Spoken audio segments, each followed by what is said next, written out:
Start. देश में अवैध और अवैज्ञानिक तरीके से खनन तथा इसके पर्यावरण पारिस्थितिकी पर पड़ने वाले प्रभाव को लेकर अक्सर सवाल उठते रहे हैं। ये तर्क सही हो सकते हैं कि खनन गतिविधियां विकास प्रक्रिया का हिस्सा है, लेकिन क्या पर्यावरण की कीमत पर विकास की राह तलाशना उचित है? पिछले कुछ दिनों से चर्चा में रहे अरावली पर्वत श्रृंखला के मसले को लेकर यह बहस जोर पकड़ रही है कि अगर कोई प्राकृतिक संरचना किसी क्षेत्र के लिए जीवन धारा और सुरक्षा दीवार के रूप में खड़ी है, तो क्या उसका संरक्षण जरूर नहीं है?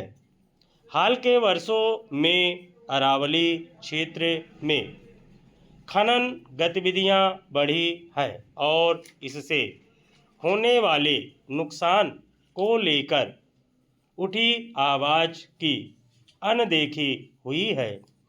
यही वजह है कि बुधवार को सर्वोच्च न्यायालय ने भी स्पष्ट किया कि अरावली में खनन और इससे संबंधित मुद्दों की व्यापक एवं समग्र जांच जरूरी है तथा इसके लिए विशेषज्ञों की एक समिति गठित की जाएगी। साथ ही इस बात पर जोर दिया कि अरावली क्षेत्र में अवैध खनन से पर्यावरण को अपूरणीय क्षति हो सकती है। गौरतलब है कि पिछले दिनों सर्वोच्च न्यायालय ने यह व्यवस्था दी थी कि आसपास की जमीन से कम 100 मीटर ऊंचे हिस्से को ही अरावली पहाड़ी के तौर पर माना जाएगा।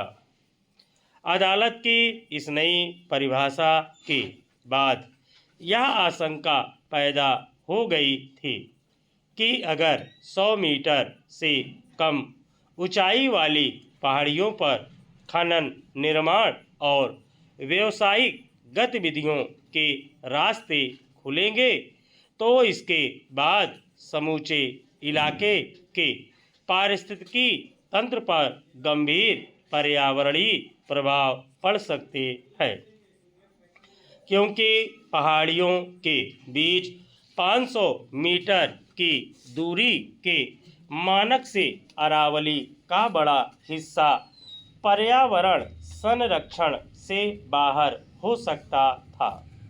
हालांकि बाद में शीर्ष अदालत ने अपने इस फैसले को स्थगित करते हुए कहा था कि इस मामले में कुछ गंभीर अस्पष्टताओं का समाधान जरूरी है।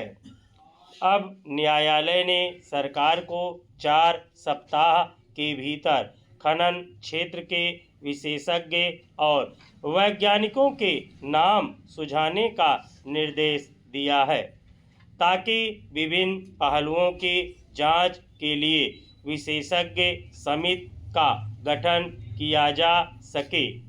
मगर यह पहलू भी महत्वपूर्ण है कि विशेषज्ञों की समिति बिना किसी दबाव और निष्पक्षता से अध्ययन कर अपने सुझाव सामने रखे।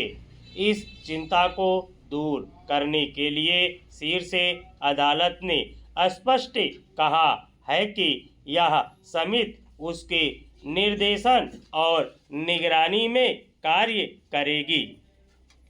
दरअसल राजस्थान, हरियाणा और गुजरात से लेकर दिल्ली तक के सैकड़ों किलोमीटर इलाके में फैली अरावली पर्वत श्रृंखला को उत्तर भारत में पर्यावरण को संतुलित रखने की लिहाज से एक प्राकृतिक दीवार के रूप में देखा जाता है। स्टॉप।